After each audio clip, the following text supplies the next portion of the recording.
Good morning, members of Contemplative Outreach Philippines, friends and honored guests. Good evening, Father Carl. Father Carl will share with us his invaluable reflections on my journey with Father Thomas Keating, my spiritual father. Father Keating is, as we all know so well, one of the principal developers of centering prayer. He was born on March 7, 1923, and passed away on October 25, 2018.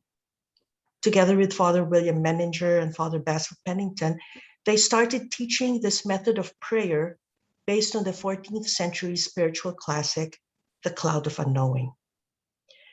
Today, a very special day to celebrate Father Thomas's life. We are very, very honored and privileged to welcome once again Father Carl Arico from the Archdiocese of Newark, New Jersey, and a founding member of Contemplative Outreach Limited.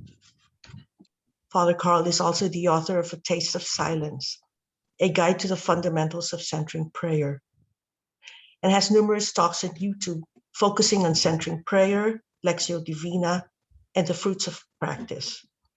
So without further ado, welcome Father Carl, and thank you for being with us today. Well, thank you for the invitation. It's always a joy to be with you, and it's so much easier to do rather than fly over and talk with you in person. So I thank you for the blessing that you gave me that I didn't have to come in person. If you notice, I have my friend right behind me. There he is. That's the cover of a magazine called Common Boundaries. He was on the cover of that in the middle of the 1990s, and it says there, Thomas Keating, The Return to Contemplative Prayer. It was a marvelous article, and it was primarily geared to those who may not be Christian, but are in other Eastern meditations and so on. So even back then, Father Thomas was concerned about truly letting all people know the value of the prayer. All right, I've been given 45 minutes to share with you certain things. I was hard to in a way decide what to share with you, and I think I'm ready. If you're ready, raise your hands if you're ready. Okay, we good? Okay, all right. Now, to begin our time together, every day the priests pray the divine office. And I came upon this passage on the feast of St. Martin of Tours on November 11th. And I was moved by the fact of just how it kind of captured for me the spirit of Father Thomas. This little phrase is a response to a reading. It's not from scripture, but it was especially prepared for this particular feast. And I think it applies to Thomas. So hear me out. Happy this man who did not deceive, nor judge, nor condemn anyone. He spoke only of Christ, of his peace and his mercy. Here is a man whom words cannot describe. Death could not defeat him, nor toil dismay him. He neither feared to die, nor refused to live. He spoke only of Christ, of his peace and his mercy. What do you think? Isn't it beautiful? I'm going to read it again. Happy this man who did not deceive, nor judge, nor condemn anyone. He spoke only of Christ, of his peace and his mercy. Here is a man whom words cannot describe. Death could not defeat him, nor toil dismay him.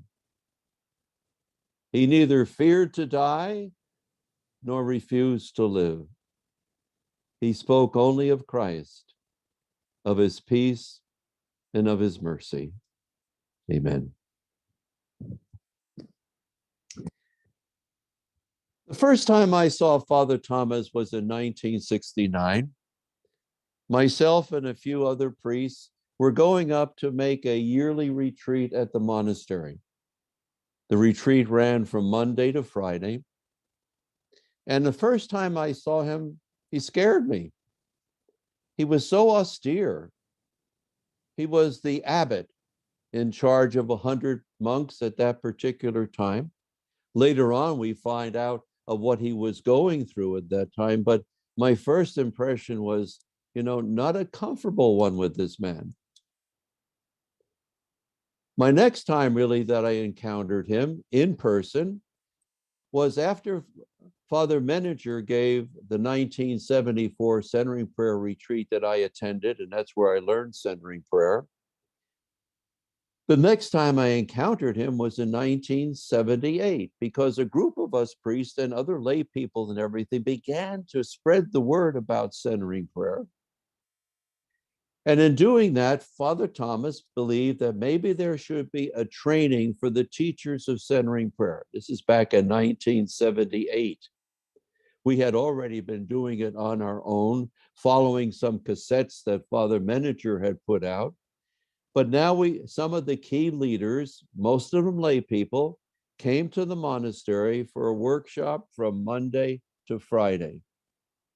At the end of the workshop, which was given by Father Raphael, one of the other monks, Father Thomas attended, he asked for a critique. He says, please send me any thoughts that you have about what should be the next step. Well, I sent him 6 pages, the pros, the cons, and the recommendations. And that is when our relationship began. From that moment on, there was a connection. And he went out of his way really to express that in so many ways. And when he decided in Lama to set the retreat up at Lama, New Mexico, this 15-day intensive retreat, he invited me. He also invited me to bring somebody who might be interested in this whole project.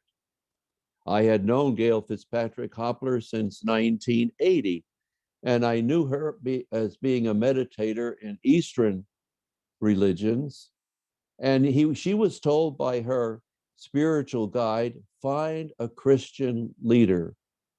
And when she heard about Father Thomas, she got very excited about being part of this retreat. So I invited her, and Father Thomas was very pleased to have her come. This is Father Thomas and Gail and I having our usual, we're all dressed up for a formal dinner at one of the conferences, but this is kind of the spirit of what we had with Thomas. And we still miss him so much because it was so beautiful to know him as a human being as well as a spiritual leader. And for the most part, we were mostly laughing about something. Now here we are at Lama, 1983 in New Mexico, just north of Taos. I want to point out some of the people here in this picture. At the extreme left-hand side, that is Mary Mrzowski. Now, Mary Mrzowski, in a very special way, was the spiritual mother of Contemplative Outreach from the beginning. She died in 1993, too suddenly, and we missed her so much because she brought a wonderful feminine energy to all that we were doing. Now, right in the middle, that's Gail Fitzpatrick Hopler, who was on that retreat, that first retreat. Now, behind her, don't get shocked, David Furnett. That was David Furnett at that particular time on the journey, and his good friend, Bob Bartell, next to him. And the two of them, after this retreat, joined Pat Johnson, because Pat was not on the retreat. She was serving the retreat, and they went to Snowmass and began the experiment about bringing centering prayer to intensive retreat. Now, next to David, in the back, kind of hid, that's Thomas Keating, the leader of our group. Now, just off to the side of the woman is Bill Sheehan, Father Bill Sheehan at that particular time. And there's the guy here in the red shirt there, the red sweater and what have you, that's me in my hay band special, you know, that at the retreat. So I won't introduce you to the others, but there's the key people, really. And little did we know in 1983 what would come from this retreat. Those of you who watched the conference, I already told you my experience on that retreat about, you know, everybody was sitting on doing a lotus position, and I was sitting with this little prayer bench underneath my butt so I could be down on the floor. By the fourth day, really, my legs were killing me. I went into Father Thomas and told him my problem. He said, "Why don't you get a chair?" I said, "Get a chair? I'm embarrassed. Everybody will see that I couldn't do it on the floor, you know, in the lotus position." So I go back to the next session. I get the chair, embarrassed for goodness sakes. And the section, when we had the next prayer session, 5 more chairs appeared. So I went back to Father Thomas and I told him what happened. And he said, "You see what you did, Carl? By being yourself, you helped other people be themselves." And that was one of the many words of wisdom that I got from my spiritual father.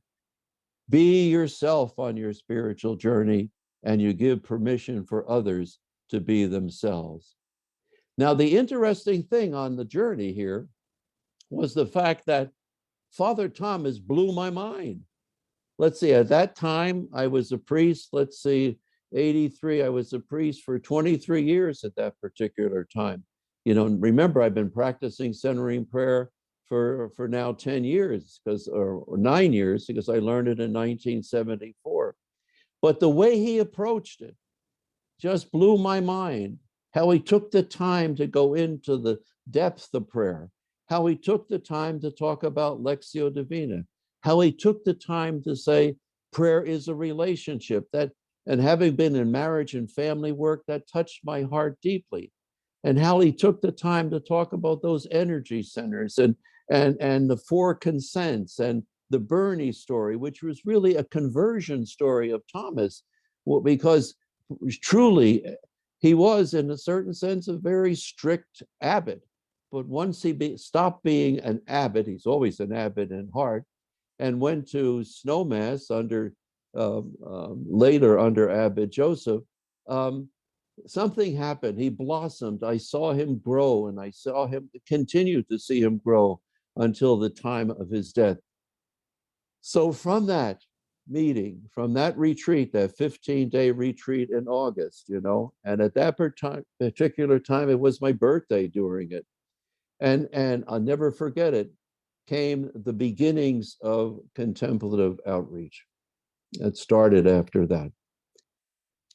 Now, 1983, okay, we kept in communication with Father Thomas. We began looking at starting contemplative outreach. It started at a meeting in an apartment in Manhattan, where he and a number of his friends and gathered together with some of the clergy, really, of the New York Archdiocese and so on, and the seeds of organizing contemplative outreach as a organism began to take place. So that's where it started in 1984, 85, contemplative outreach itself. Now, I was involved in the planning, small part, but in the planning and so on. And next thing I know, in 1987, Father Thomas calls me up on the phone. He says, "I would like you to work with me full time." I said, "What?" "Want you to work with me full time." I said, "Well, you really need a monk. You don't need me." He said, "I don't need a monk. I need a diocesan priest that knows people and works with them day in and day out. I'm going to your archbishop and ask him to free you up to work with me." To make a long story short, he went to my archbishop. The archbishop gave me permission. He kept renewing it through the years. And finally, he said, "For God's sakes, Father Carl, do it. I'm so happy that someone in his 60s and 70s wants to work." So do it and work hard really at what you're doing. So lo and behold, that's how I got involved with that. The Abbot Joseph Boyle. Look at that face. Those of you who've gone to Snowmass have met him while he was still alive. This man is the power behind Father Keating. This man was his superior. This man loved him so much and realized how important his message was. He gave him permission to be a monk that traveled, gave him a permission to leave the monastery, encouraged him to do the work that he did. You know, Father Thomas followed rules. And if Abbot Joseph said to him, "You are no longer going to travel," he would have stopped. He would have stayed in the monastery. But he got this permission, which was so important. And you know, I love this man for what he did and how he stood and supported Father Thomas in so many different ways through the years. It's also very interesting, really, to realize that the two of them died almost at the same time. It's amazing. If I'm not mistaken, Abbot Joseph died on October 21st. Father Thomas died in October 25th, if I'm not, is that right? I think it's right. 4 days apart. Now, the only time I've ever heard that is the fact when a husband dies or a wife dies, and next thing you know, the partner dies shortly after. There was a simpatico energy between these two people. And in many ways, it is to be celebrated. And when we give honor to Father Thomas Keating, I believe we cannot forget Abbot Joseph Boyle. The two of them were two peas in a pod, really. They supported each other in so many different ways. I always admired how much he revered Thomas, even though Thomas was much, older than him. He supported that, and Thomas revered him. And here's Thomas. I have a dream. Okay, this is just me. Okay, I would love to see a portrait of the two of them side by side. I mean, they were so connected. And in a certain sense, there was this wonderful, wonderful bond between the two of them that was so strong and so beautiful in my eyes. When I preached at the Memorial Mass in Denver, shortly after the funeral of Father Thomas, I said, typical Thomas. He sent Joseph ahead to prepare the way, to make it easier, so that then he could come and just kind of relax. Because anyone who knows Father Thomas likes people to take care of things. And people love doing it. So in a certain sense, Joseph became like, the advance man, the advance person going to set the scene so that when Thomas got there, the eggs were done right and the coffee was done right and everything else, the bond that was there. I don't mean to deviate and get off the track, but this is the track. There was an energy there, and anyone who has a good close friend knows just how important that energy can be. Now, I also thought there was a close connection between Thomas Keating and Thomas Merton. In an interview that he did with Cynthia, she asked him if they ever met, and if my memory serves me right, they never met because Merton died in 1968. But I believe they're bonded together as far as the message is concerned. Merton in a special way, set the stage, if you would, of looking into the whole aspect of the contemplative prayer, looking into the outreach to world religions, looking into the outreach into the world. And Thomas, his specialty was looking at the depths of the spiritual journey, looking at the contemplative tradition, reaching out to other religious groups. He was always part of dialogue in many ways with world religions and so on.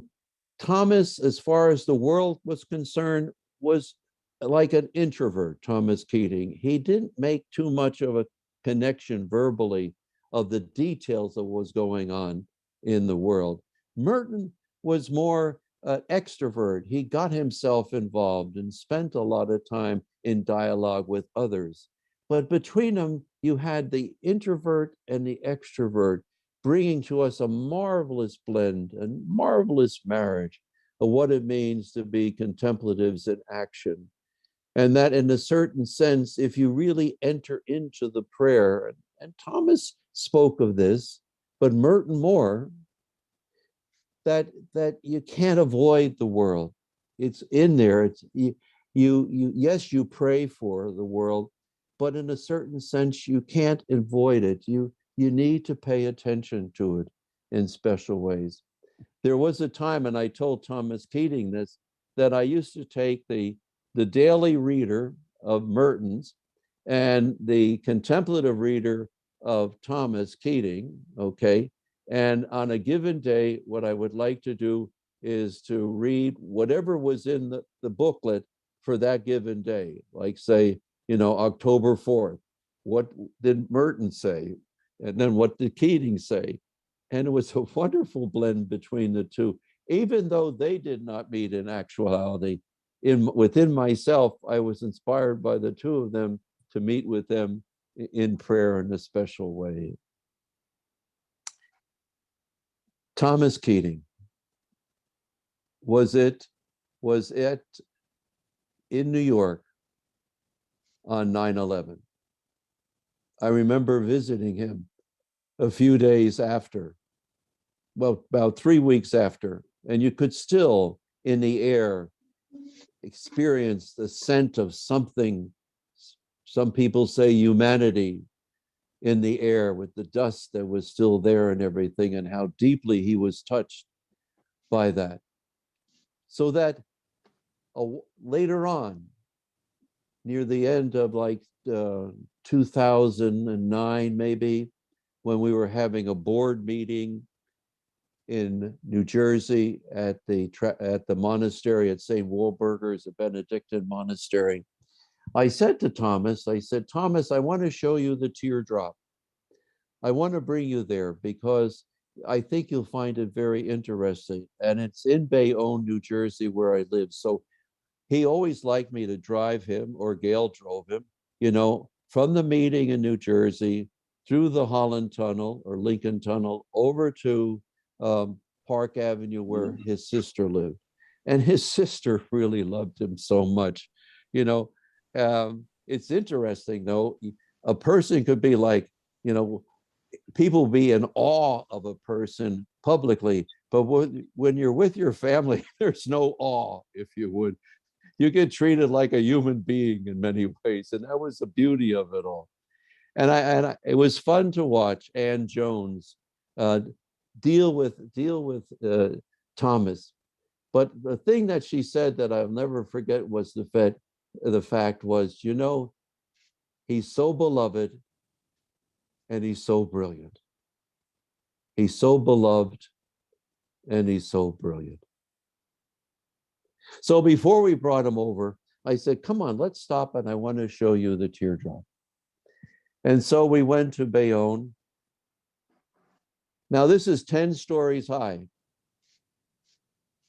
It's on the New York Bay. Across from it is Brooklyn. And as you stand at the monument and look north, you can see the Statue of Liberty in the distance. And if you look further north, you can see Manhattan, and you can see now where the Freedom Tower is. This is a gift from Russia. In 2005, Putin was there. He was there and he blessed the grounds, or dedicated the grounds. In 2006, it was the artist came and it was constructed 10 stories high. So I brought Thomas to it. And I thought he was going to say to me, I'll stay a few moments, then we can get over to my sister's. And he stood there and he turned to me, he says, I want to stay another 15 minutes or so, if you don't mind. I said, no problem. And I walked away and I looked at him and watched him. He had always admired art. And you can see in looking at that, if you think of the Twin Towers being together, they were split asunder. And as a result of the horror of that experience, the teardrop is there. And he stood and looked at it. And if you can go at the right angle, you can see the reflection of the Statue of Liberty and the Freedom Tower, which is in the area where the Twin Towers stood. You can see it as reflected off the teardrop. A wonderful gift in solidarity to all those who suffer in any way, especially through terrorism.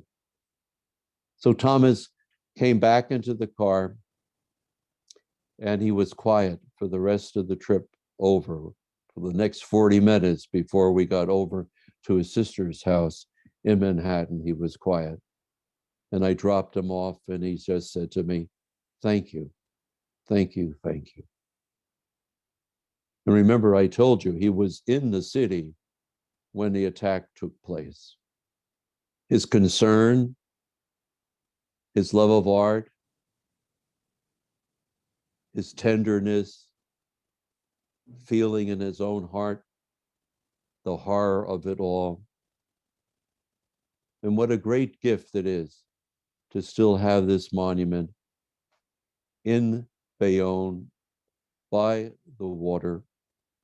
And in fact, it's very interesting, just as a side note, all the cruise ships that leave from Bayonne leave from the pier right next to it.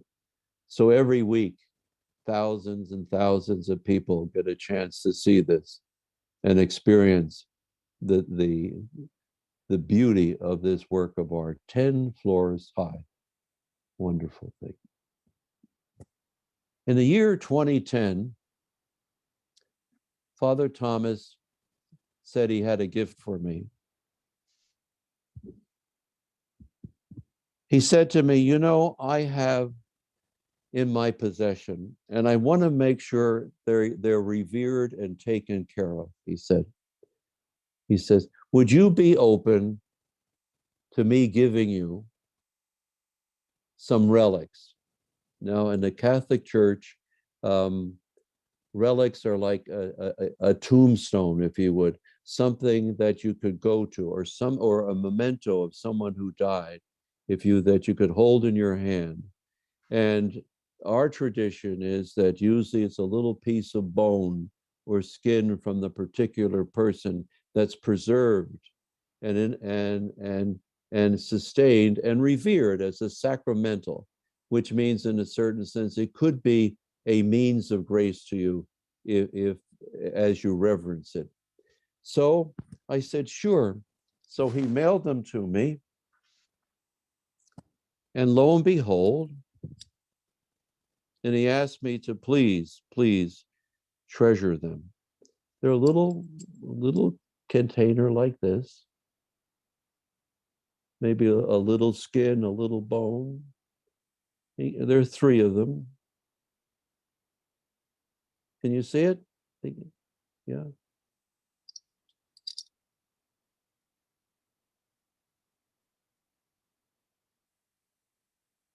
And when I saw who they were, I cried. This is a relic of Saint Anthony of the Desert. You know, remember part 3 of the spiritual journey tapes? You know, that's the 4th century. This is a relic of Saint Benedict, 5th century, the Benedictines. This is a relic of Bernard of Clairvaux, the Cistercian monk who wrote so beautifully about love and everything. It was a surprise. It also talked about, when we talk about Father Thomas Keating, we can't forget his rootedness in his Christian tradition. Remember, the 3 reasons that he thought that centering prayer was important was, number 1, it's a means of renewing the Christian contemplative tradition. Number 1. Number 2, that it could be a means of bringing unity among Christians, and it certainly has around the world. They gather together in a very special way in all sorts of prayer groups. You know, in our own little group here at St. Vincent's in Bayonne, you know, it's an ecumenical group. So the second was the aspect of a means of unity among Christians. And then the third was to have people who knew their tradition strong enough that they could dialogue with people of world religions and begin to see the unity that's among religions and so on. But if you're going to dialogue, you should know what your own tradition is. And Father Thomas actually was very strong in that. And of course, you know, he lived it, and he brought that wonderful presence into the dialogue with others. Now, let me put these down carefully.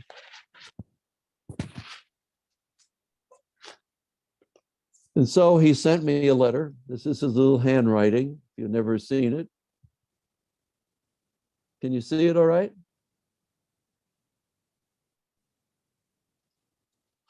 And it's a little way he would sign it at the back. You know, Thomas, just plain Thomas. I want to read it to you. Because again, this is reflections on my dealing with Thomas. Dear Carl, I am sending you by separate post 3 relics of monastic saints, perhaps the 3 biggest of them. I acquired these without trying to over many years, and I enclose within the authentication of the relic of Saint Anthony the Great. The others I am sure I have someplace in my files, but I can't find them. But I'll search them for them. I hope that you will accept them as a very, very special gift, perhaps my most valued possessions, and maybe find a place for them in your oratory, because I have an altar in my room. They can keep company with the Blessed Sacrament while you're away. I have the Blessed Sacrament in my room. Don't tell anybody. Okay. And I liked how he said, perhaps they can keep the Blessed Sacrament company. Let them be a symbol of my immeasurable gratitude for our journey together into what is even beyond saints, whether monastic or diocesan, that is, the divine and human heart of Jesus, drawing all things to himself and into the most holy Trinity. In Christ's love, Thomas. April 26, 2010. No, I don't have any possession that's more precious to me than this gift. What do you think? Wasn't that awesome that he would entrust me with these? Saint Anthony, St. Benedict, St. Bernard of Clairvaux. 3 superstars, if you would, on the monastic journey. Thomas liked to write little notes. And in 2016, if you notice, in 2014, we began the transition in contemplative outreach.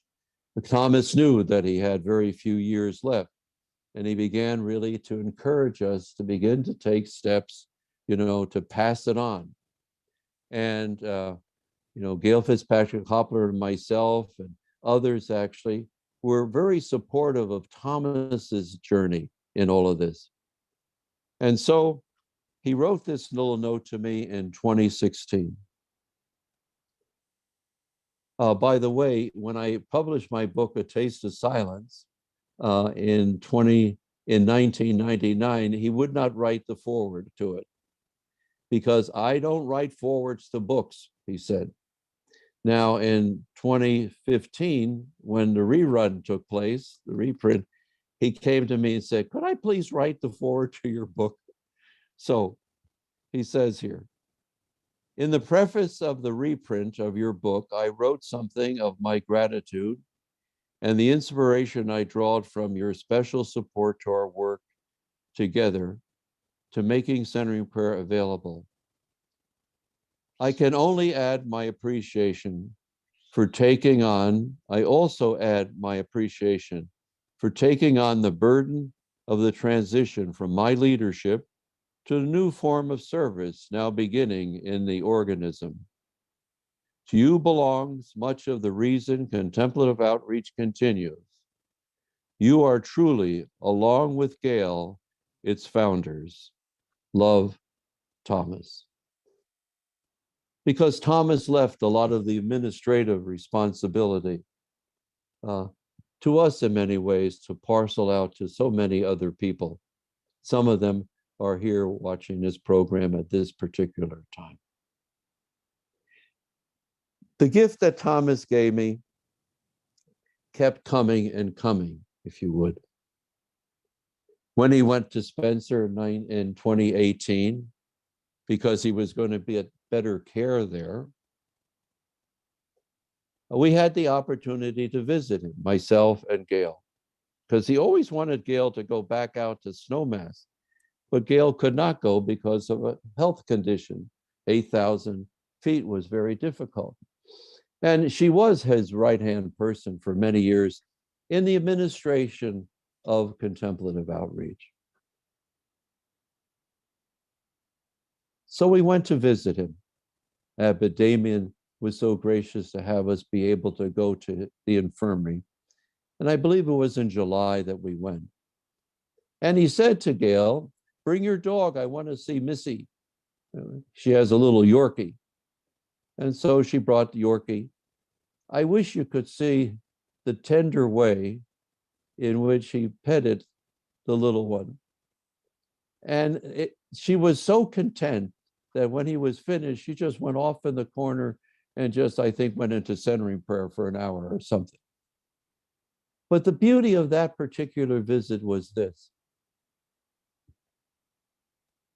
Near the end of the visit, I said to Father Thomas, I said, you know, Thomas, when my dad was dying, he had a great devotion to Charles de Foucauld and the prayer of abandonment.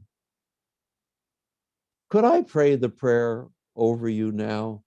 Because that's what I used to do to my dad as he was slowly dying from lung cancer caused by the asbestos work that he did with sheet metal work. That was his trade, a sheet metal worker. He also was a coppersmith who graced me when I got ordained in 1960 by hammering out my chalice in silver, which I treasure. So he said yes. So I got the prayer. You know, I always carried it with me. And I prayed the prayer. And he says to me, can I have a copy? I said, yes, this was July. And then we left. When we went back in September, I believe it was, I'm not good with all these facts, so I might be. But as I recall, back in September, the abbot told me, Abbot Damien said to me, he has the monks or the nurse say the prayer with him every day since you gave it to him. That was July, August, September. And when I say he was my spiritual father, that was the exclamation point. Yes, you are. Because as my father loved that prayer and was a great source of strength before he died at 83, it became a great source of strength for Thomas, because the abbot said he looked forward to hearing that prayer prayed every day. And it was easier for him to listen than to read it himself. And so I'm going to read it now in honor of my dad and in honor of Thomas as a very precious, if you would, memory. Father, I abandon myself into your hands. Do with me what you will. Whatever you do, I thank you. I am ready for all. I accept all. Let only your will be done in me and all your creatures. I wish no more than this, O Lord. Into your hands I commend my soul. I offer to you with all the love of my heart. For I love you, Lord, and soon need to give myself, to surrender myself into your hands without reserve and with boundless confidence, for you are my Father. Amen. So my two dads, if you would, Joe Arico, Thomas Keating. Of course, we were there for his funeral. It was quite an experience. We were there really to see him laid out. It was a wonderful experience, really, to see the reverence and the love shown by the community for him. I remember hearing that one of the monks said, in talking about Thomas Keating, he was the real thing. He was the real thing. 2019, when I was in the Denver area, I went up to visit the grave site. And we have a video of that. One of the people that brought me, I didn't realize they had their phone filming all of this, So I remember, be careful wherever you are. There could be somebody, with a phone videoing. So, watch yourself. Okay. That's with Abbot Charlie, who took Abbot Joseph's place. I want to do Joseph. It's something how the two of them went so fast. I know, I'm just talking out loud. I'm babbling. May all those who came in contact with Joseph never forget that they are children of the royal family, made in the image and likeness of God, and everything can be healed. Help us do that, please, Joseph. That's at the monastery, and in the background, you can see that's the retreat house. I think you can see in the distance at Snowmass. Those of you who are there know where the little graveyard is, and you also know where the retreat house is. I anointed Thomas's stone, and I anointed Abbot Joseph's stone. And I anointed it with oils that I always use on retreat as I'm ending retreat. I just felt moved to do it. And it's frankincense and myrrh. And the tradition that I heard really was frankincense was used when the child of the royal family, was coming out the canal, birth canal, and the little head began to appear. The shaman, excuse me, would anoint the top of the head of the child to remind the child that it was a member of the royal family. And then as the rest of the body came out, they would anoint it with myrrh to heal any bruises or scratches or whatever that might have taken place in the course of giving birth. And my prayer for Thomas and for Joseph, I also went over to Theophanes, was celebrate now, my dear brothers, the awesomeness of being with the royal family, of the saints, of the Father, Son, and Holy Spirit, the martyrs, all of them. And celebrate the fact that now there is no more aches, no more pain, no more trials. Well done, good and faithful servant. And then I was moved to read what Father Thomas talked about when he did the Heartfulness series. There is that one section which is so beautiful where he celebrates the richness that we have, in our journey with our God. And many of you know this, but I'll read it again. And I read it at that particular time at the gravesite. Because he said it to us, I said, I'm going to say it back to you. Nothing is more beautiful than uniqueness that God has created. I'm talking about Thomas and Joseph, and even Theophane. Nothing is more beautiful than the uniqueness that God has created. You don't have to create the beauty. You got the beauty. You don't have to create the freedom. You got it.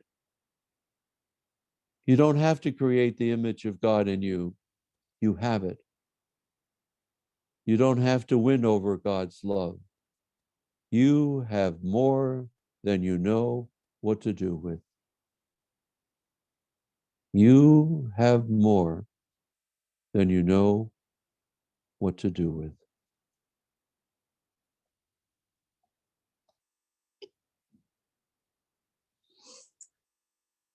There's much more I could be saying, but they were the highlights that were there.